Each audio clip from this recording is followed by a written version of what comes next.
Everyone, good morning. स्वागत है आपका हमारे न्यू ब्लॉग में। आज का जो ब्लॉग है वो बहुत ही स्पेशल ब्लॉग है। आज का जो ब्लॉग है वो चैती छठ से रिलेटेड है।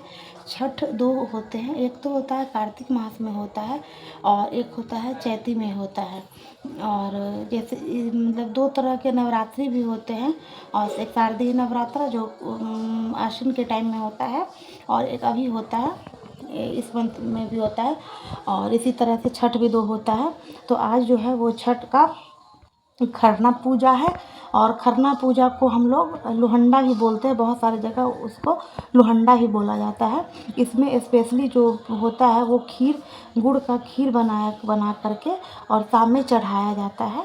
और जो भी व्रती होती हैं वो इस पूरे दिन बिना पानी के और बिना कुछ खाए हुए फास्ट रखती हैं। और फिर उसके बाद फिर शाम में वही खीर बनता है और फिर गेहूं का रोटी बनता है। फिर उसमें केला रखाया जाता है, एक एक केला सब प्रसाद में रखा जाता है। और फिर वो सब बना के और फिर भगवान को चढ़ाया जाता है। और फिर उसके बाद फिर हम लोग सब लोग जा कर के उसको मतलब देखते हैं। और फिर देखने के बाद फिर हम लोग सब लोग उसको प्रणाम करते हैं। और फिर प्रणाम करने के बाद फिर थोड़ी देर के लिए गेट को बंद किया जाता है और फिर उसके बाद हम लोग को प्रसाद मिलता है। और ये मेरे बेबी का फर्स्ट छठ है। चैती छठ जो है ये मेरे बेबी का फर्स्ट है, इसलिए भी ये ज़्यादा इम्पोर्टेंट रखता है फॉर माई बेबी। चलिए अब हम लोग उसका प्रसाद कैसे बनता है थोड़ा सा वो देखते हैं और फिर वो पूजा कैसे होगा फिर सामने हम लोग वो देखेंगे। यहाँ पे हम छठ का प्रसाद कैसे बनाया जाता है वो देख रहे हैं। गाइस, ये हमारे पूरे पूजा को देखने के लिए आप हमारे वीडियो को लास्ट तक ज़रूर देखिए। हमारे चैनल को लाइक ज़रूर कीजिए, सब्सक्राइब ज़रूर कीजिए और शेयर भी ज़रूर कीजिए। गाइस, यहाँ पे पहले खीर बनाया जा रहा है और खीर भी दो तरह से बनता है, एक चीनी वाला और एक गुड़ वाला। और स्पेशली जो भगवान को चढ़ाया जाता है वो गुड़ वाला ही चढ़ाया जाता है क्योंकि गुड़ वाला ही इसमें चढ़ाना होता है। और वैसे लोग चीनी वाला भी बनाते हैं क्योंकि बहुत सारे लोग गुड़ वाला लाइक नहीं करते हैं।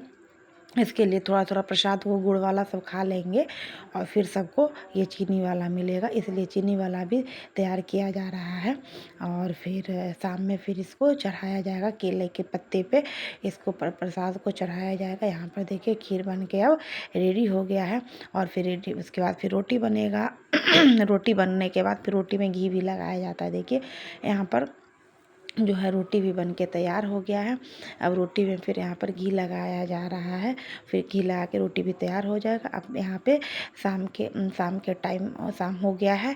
अब यहाँ पर भगवान को यहाँ पे चढ़ाया जा रहा है केला के पत्ते पे। केले के पत्ते को धो करके फिर वहाँ पर नीचे में रोटी रखा जाता है, फिर उसके ऊपर खीर रखा जाता है, फिर एक रोटी से उसको ढका जाता है और सब में एक एक केला रखा जाता है।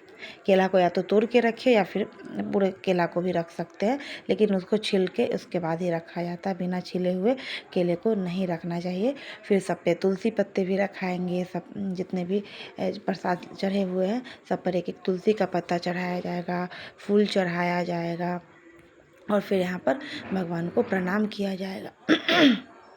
अब देखिए यहाँ पे सब पर केला रखा जा रहा है।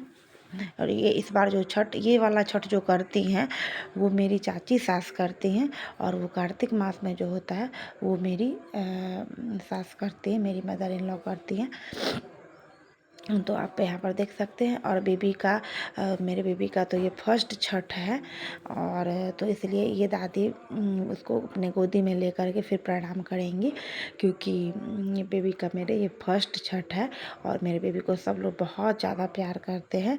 और उसकी जो मतलब 3 दादी हैं उसकी, वो तीनों दादी बहुत ज़्यादा प्यार करती है। ये आप देख रहे हैं। अब यहाँ पर पूजा हो रहा है। पूजा करीब करीब कंप्लीट ही हो गया है क्योंकि यहाँ पे प्रसाद चढ़ गया है, दिया जल गया है, धूप बत्ती जल गया है।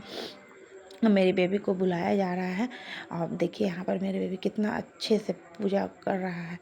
बहुत इसको पूजा करने में ना बहुत मज़ा आता है। इसको सब लोग बोलते हैं जो ये बहुत ज़्यादा पूजा करने वाला होगा। अब बड़ा होकर क्या होगा आई डोंट नो, बट अभी आप देख सकते हैं कि वो पूजा करने में बहुत ही मन लगता है उसे।